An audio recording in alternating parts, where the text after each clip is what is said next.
Ты гражданин наполовину. Ты полужитель, полугражданин. Я сейчас объясню свою мысль. Чуть-чуть обидно звучит. Но это правда. Чуть-чуть обидно. Это же правда. Нет, я как гражданин пошел и проголосовал. А ты можешь стать президентом? Нет, я не могу стать президентом, я... Ты только голосовать можешь, а президентом стать не можешь. Но я 5 лет на госслужбе не работал, я поэтому не могу стать. У нас же есть закон о выборах. А по Конституции, вот чем отличается гражданин от жителя? Вот смотри, есть грин-карта в Америке, да? Это все те же права, что у гражданина Соединенных Штатов Америки.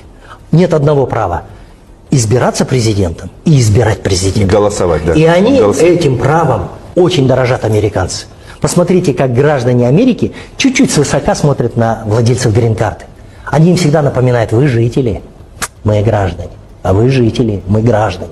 Понимаете? И вот это вот право голосовать и право избираться, это существенным образом возвышает их над владельцами грин-карт, над жителями США.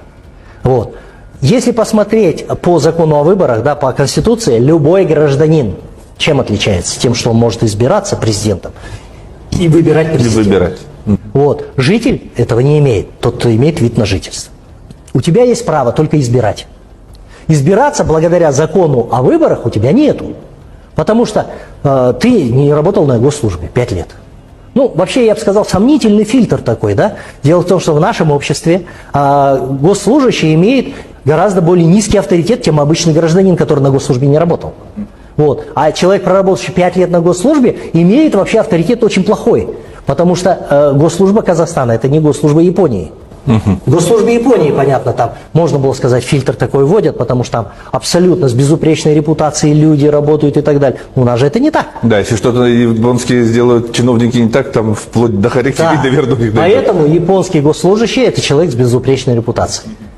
Есть ли это характеристика для нашего госслужащего? Нет. В народе имидж госслужащего очень низкий. Поэтому я бы сказал, это антифильтр. Раз.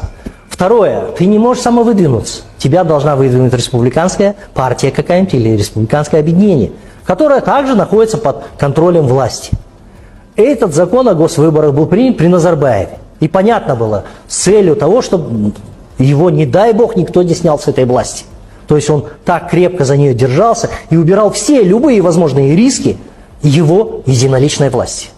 Но этот закон о госслужбе утратил свой смысл сейчас, уже на Казахстане. Поэтому этот закон о выборах, который низвергает 99,9% населения до уровня жителей, а не граждан, надо отменять. Его надо отменять, в частности, у нас предстоят выборы там, в парламент, в партию и так далее. Ну, партийные... Там, вот сейчас будут выборы, скорее всего, То есть надо это отменять.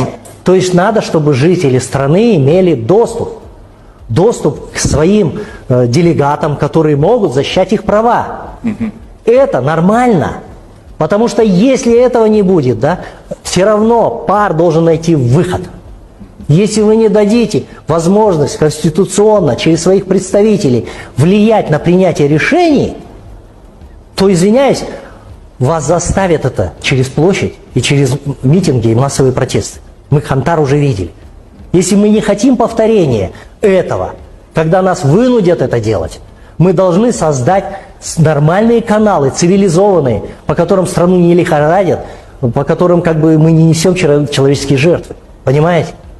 Нам надо сделать так, чтобы народ имел своих представителей во власти, которые зависят от него, которые в следующий раз не будут избраны, если не будут защищать его интересы, но которые на самом деле позволят нам иметь обратную связь между властью и народом. Если этой обратной связи не будет, мы узнаем об этой обратной связи на площадях.